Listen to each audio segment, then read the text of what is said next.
Hello, hello. Welcome to Healthy Perspectives, a podcast that takes on current cultural and social issues through a clinical lens.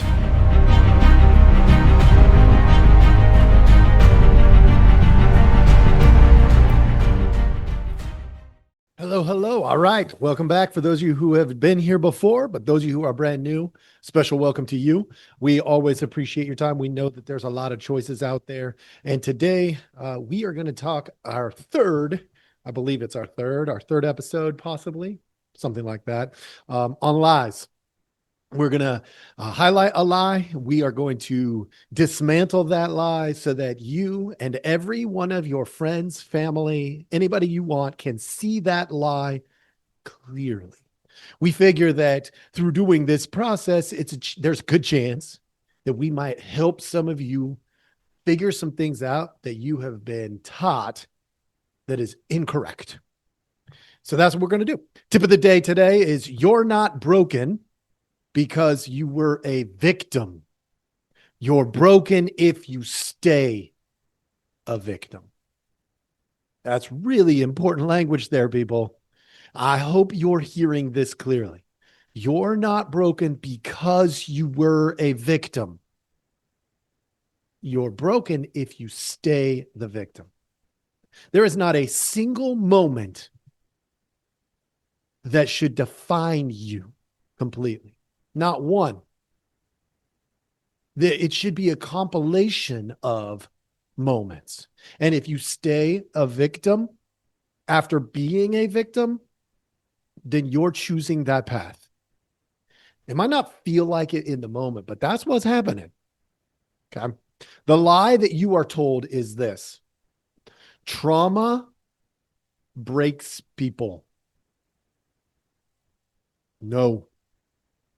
That is false. 100% that is false. Trauma does not break you. We have seen time after time after time in mental health how people overcome traumas, and they overcome them on purpose, not on accident. Some people, they break their spine, they're quadriplegic, and they find a way to overcome that challenge. What makes them different than anybody else? Nothing. Nothing. They are not special. They are not unique. And I'm going to show you why. Trauma is a natural defense mechanism. So let's start with what is trauma. We obviously can encounter all kinds of trauma. Now, in the mental health world, we talk about big T and little t traumas. It's just a way of us creating a spectrum so that we can understand what trauma, what kind of trauma it is. Is this a big T or a little t? Is this something that the growth is easy to get out of it or really difficult? That's the separator, essentially. There's a whole lot of new research on trauma growth, but the life cycle of trauma is pretty simple. You encounter the world. The world interacts with you. You lose complete autonomy, the ability to impact yourself and the world around you. Autonomy disappears. That is the fertile ground that creates trauma. The loss of autonomy, the ability to impact yourself or the world around you. Now, the easiest example I give for people is this. I live up north. We get snow. We actually have snow on the ground right now. And so people up where I'm at get this analogy. There's a million different analogies we could go with, but I'm going to use this one because it's very simple to understand. If you have ever been in a vehicle that began to slide or spin or hydroplane, there is this moment when you realize, oh my gosh, I am at the mercy of whatever's about to happen, no matter what it is. And usually we're able to sort of stay cognizant of the situation. Eventually the wheels will catch traction and we'll be able to adjust once it does and get out of the spin, the slide, or the hydroplane, right? But sometimes we can't. And that vehicle will spin, slide off of the road.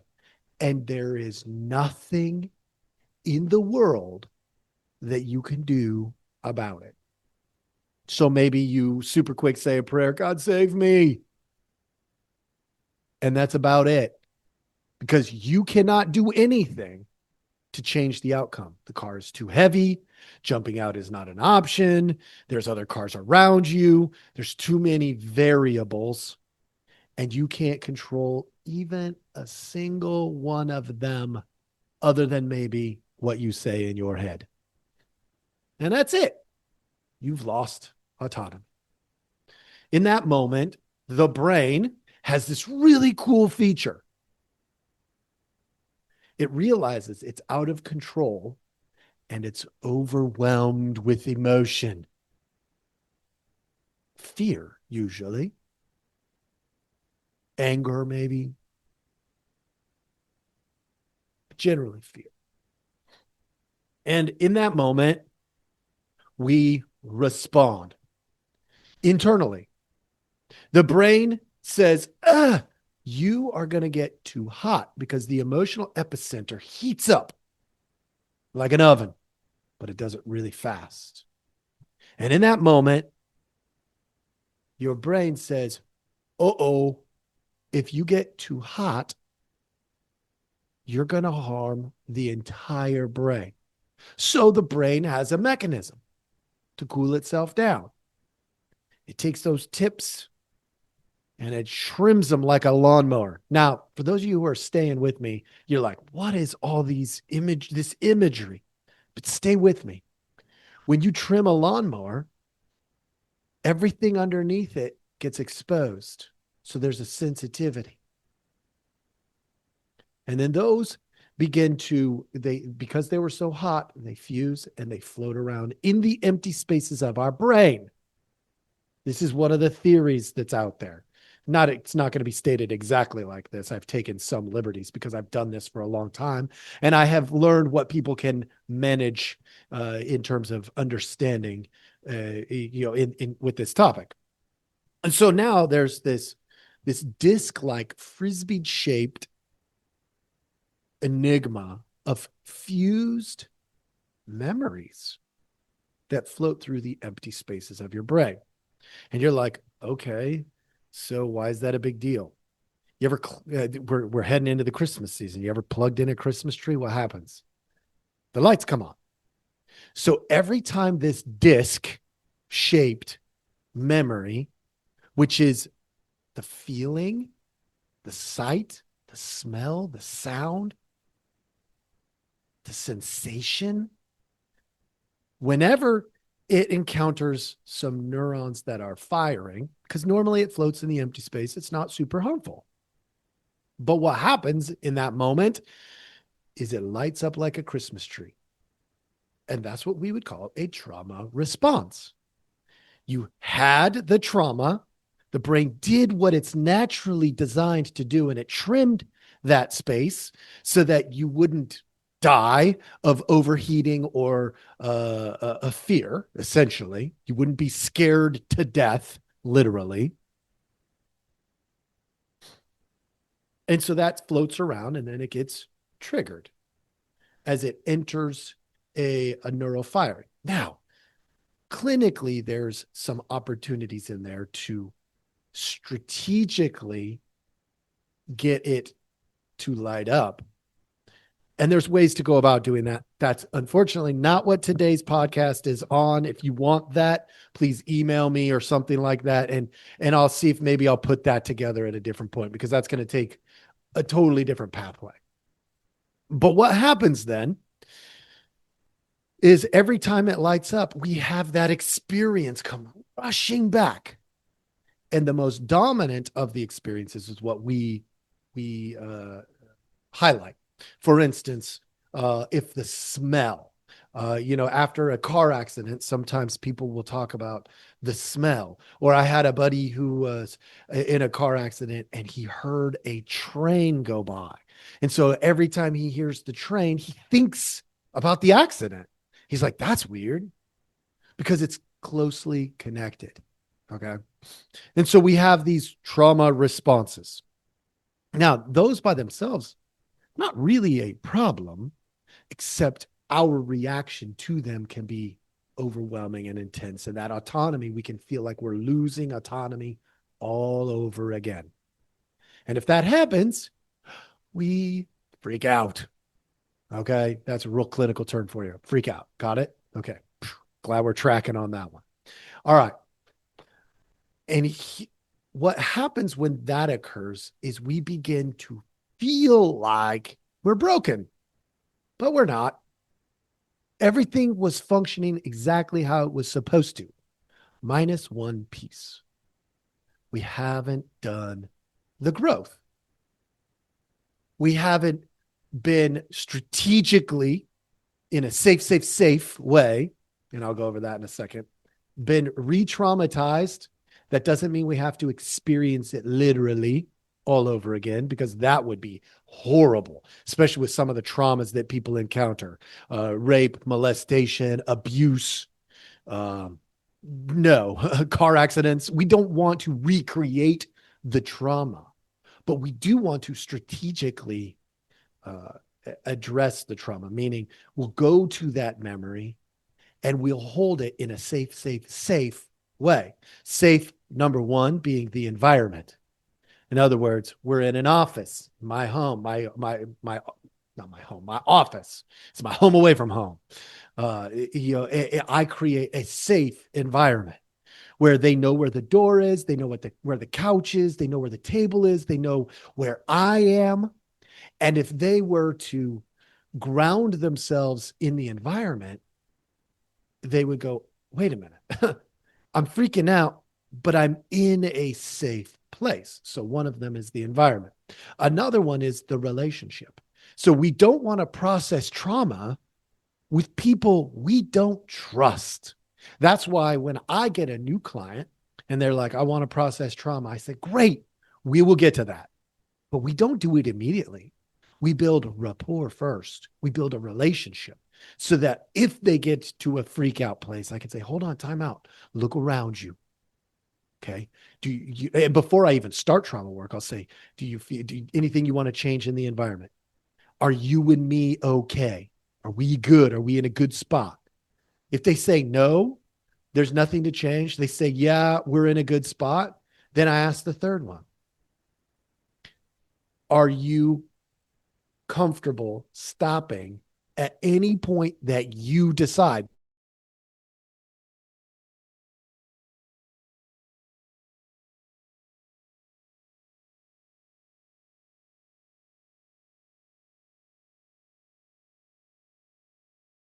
I will work in I could call a timeout if I feel like it's going the wrong way too, so that we can take a timeout.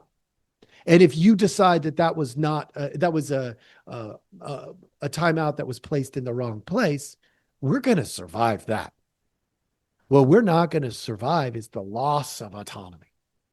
So if I said to a client, hey, is this a place where you might need a timeout? And the client says, I don't think so. And I say, you know what? If you're not sure, how about we just take the time out? Are you comfortable with that? I mean, I guess. And it kind of festers. It's a little annoying, but it's safe, safe.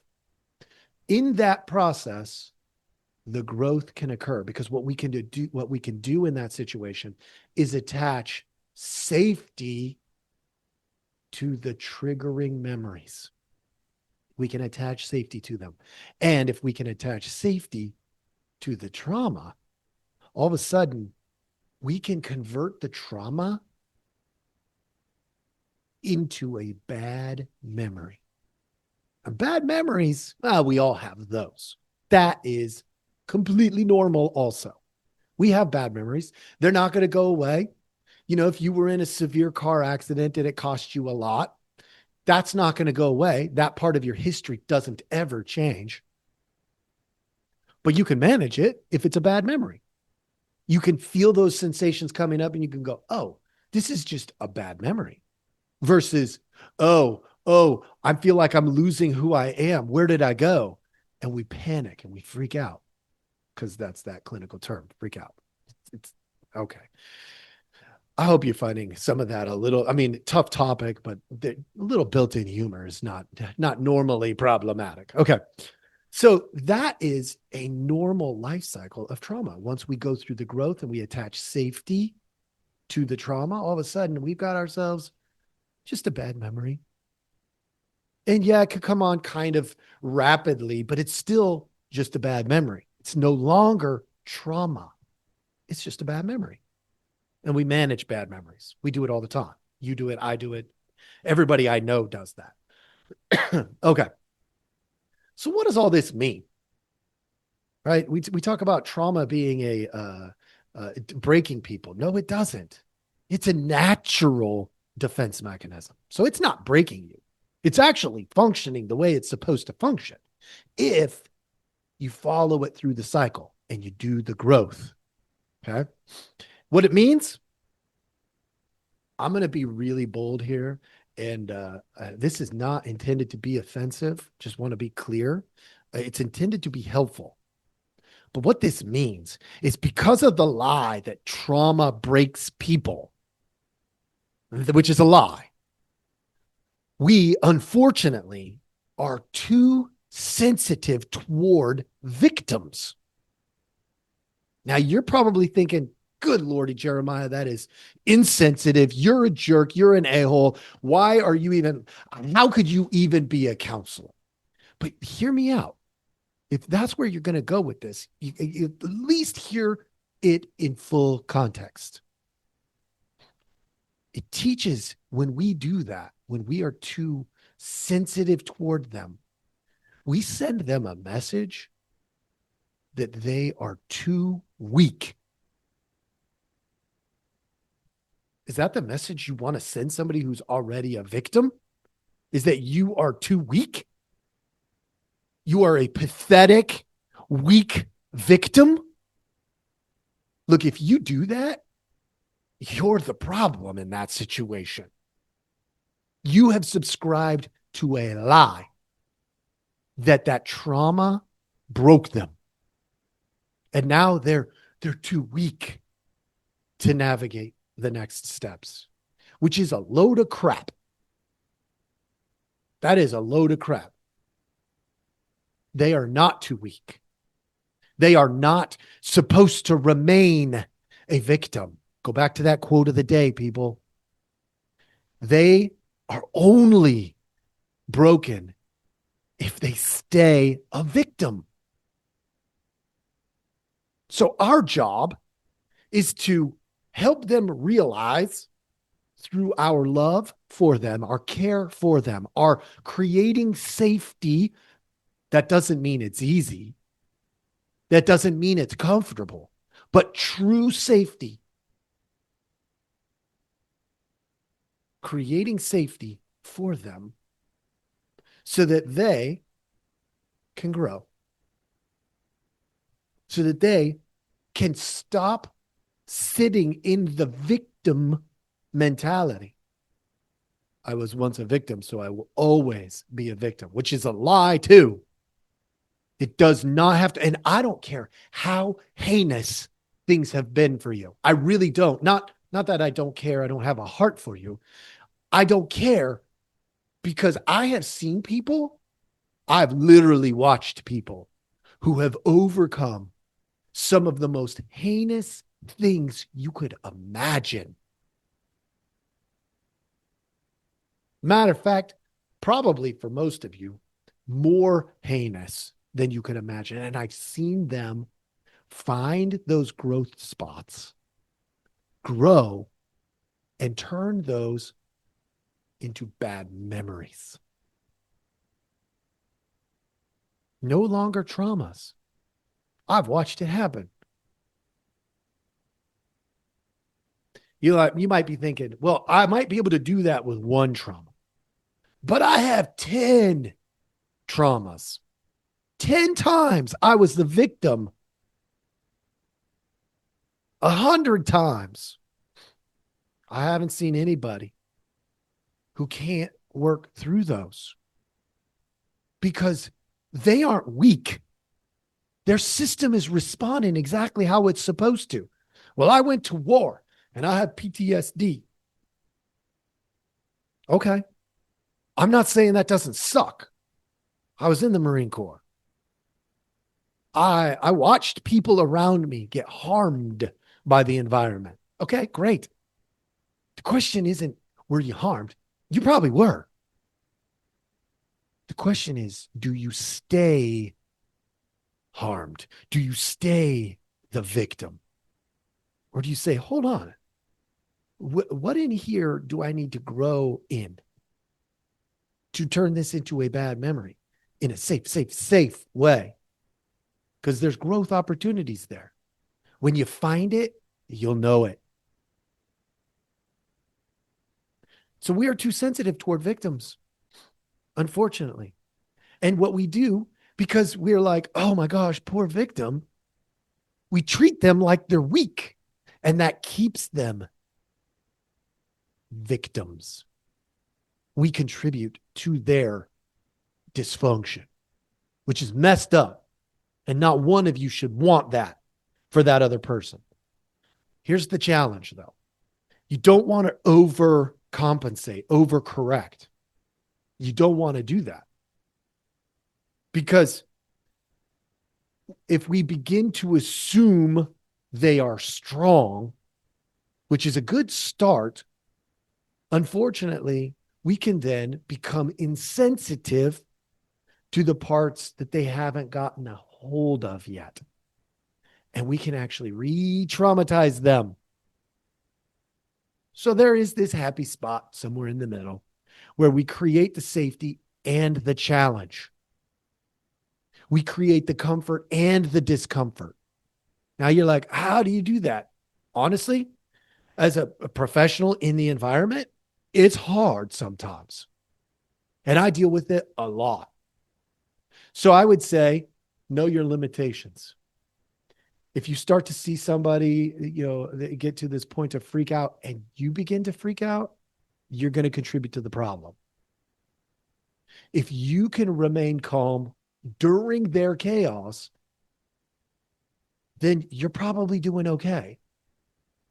That's one of the best indicators because they're going to rely on the environment being safe, the relationship being safe, and having the ability to call a timeout anytime they need to or want to. Sometimes they'll do it just because they want to.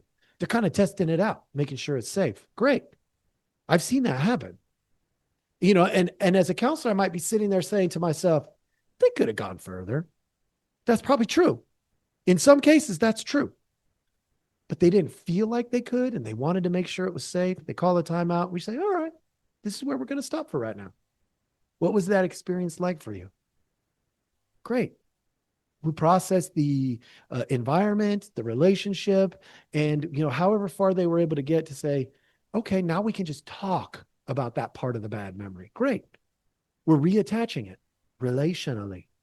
But if you are too worked up, you're going to create a new unsafety to attach to what was already unsafe in their feeling.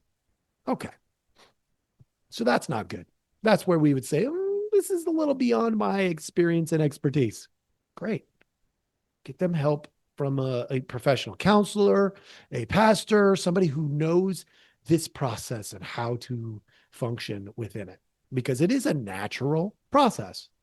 And if we do it well, we help. If we don't do it well, there is the risk that we could hurt them more.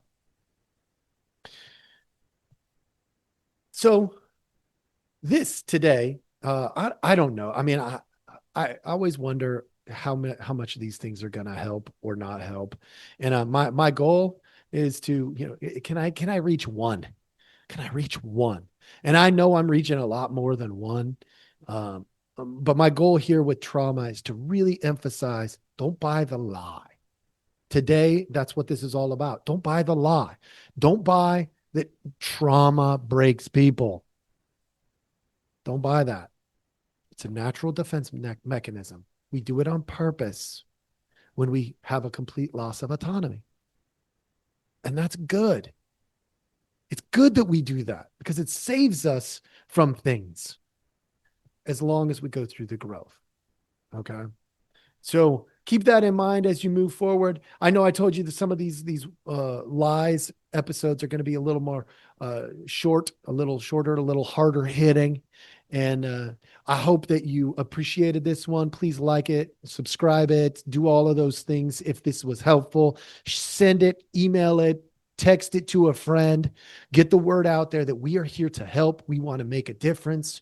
And these lies should all be uncovered because the great deceiver wants you to believe these things like trauma breaks you.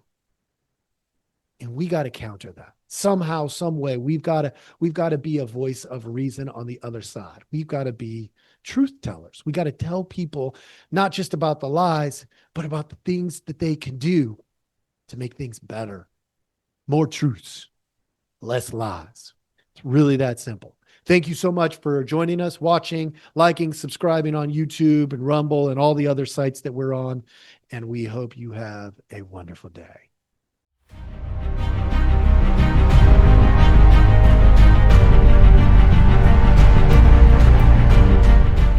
Hey, everybody. Thanks for listening. We appreciate our audience a lot, so we give you some simple ways to track us down. Please like, subscribe, and follow all the podcasts on different platforms, but you can also email us at healthyperspectives@protonmail.com, or you can check out our website at healthy-perspectives.com/podcast. It's a backward slash. So if you want to go to our landing page, if you go to healthy-perspectives.com, you'll still find us. You just got to click on the podcast button. Thank you so much.